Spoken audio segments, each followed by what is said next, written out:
Hello YouTube, back again. Right, I'm going to talk about the book again, Halloween book.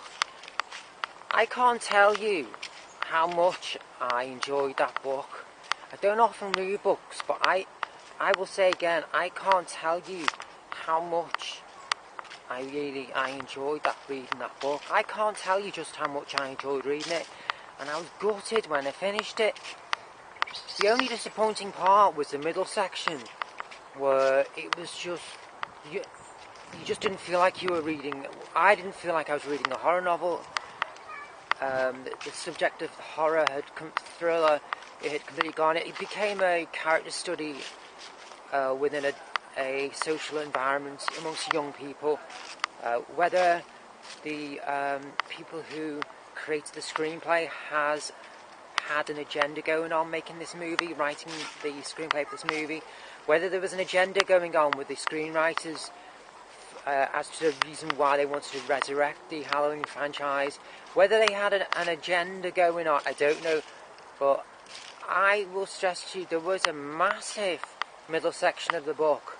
The only disappointing part of the book, but it was massive. It was a huge chunk of the middle section, the middle third of the book. And it wasn't just like an over-exaggeration when I say a third.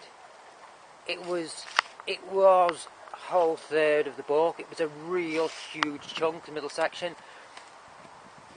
If I wanted to go back and read, let's put it this way, if I wanted to go back and read the pages I never managed to the other week on first reading, it would probably take me at least a day to clear up the pages I missed. I have been thinking since I finished reading the book that the people who made this, as I say, I can't even repeat myself, had an agenda. Whether definitely had an agenda going on. But Netflix is full of teen drama now. They even resurrected Scream for the television. Why on earth they had dedicated a whole section, middle section of the movie to teen drama, to teen screenplay, to teen interaction? It was such a huge section that they must have had an agenda. The creators must have had an agenda when approaching Carpenter to get the rights, or whoever they had to approach to be able to make this film.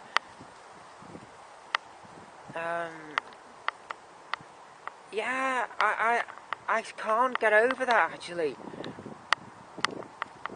Okay, I'm going to continue now. I found everything from the trailers, which I saw in the trailers, was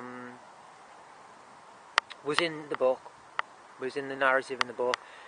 If you get the book, you'll find everything in the trailers. I got a real thrill from reading the pages where all the recognisable stuff was there from the trailers.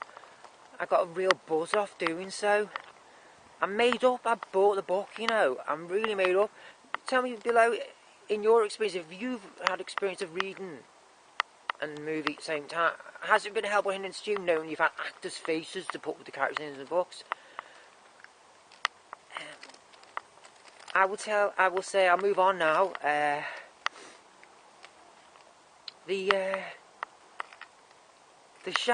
clip in the trailers where we saw Michael Myers' mask open the shower curtain to see a female in a shower. That was the only puzzlement in the trailers which I couldn't actually put my finger on, and in the book it all became clear, and that I found great. It was wonderful, the revelation as I was reading the pages of the book, and it was all revealing to me what I'd seen in the trailer, and more the realization of actually getting on to how that intertwined in the trailers. On reading the pages in the book, I was discovering how that had intertwined, found its way into the trailer, because for the life of me, I couldn't work out how a Michael Myers mask wearing person could be in the shower looking at a woman washing herself. I couldn't figure out how that, because I assumed that was Dana, right? But then I assumed Dana and her friend, what was his name? Dana and I forget his name now. They would get killed earlier, i.e. not have time. We would not have time to see much of their characters develop. That was the only thing in the trailer which threw me. But it was, I got a real buzz off reading the pages for me to have that all revealed to me. I will tell you, in regards to Dana and... Christ, I can't think of the boyfriend's name. In the book, right, if you really don't want spoilers of the narrative, the written work, it's like pause now, move away from this video. I'll touch on something now which might well be spoilery for the book. As far as the book's concerned, in the book there was an explicit sex scene of Dana and her boyfriend. There was it was written, a sex scene was written in the book. You know what I mentioned there, but the shower scene with Dana in the shower, that was where they're in their apartments. That was the morning after they went to see Michael in the sanitarium. It was just before they set off to see Judith Myers' gravestone. That's where the Michael Myers mask, where he dolled the Michael Myers mask, where he fashioned the curtain away to reveal the woman, Dana, in the shower. That was the morning after. But we didn't just see that in the book. We got a sex scene as well. We were privy to a sex scene in the book as well. The shower was... I think the shower came... I think that scene in the book came before the sex scene. Yeah, that's right. He got out of bed and dolled the mask.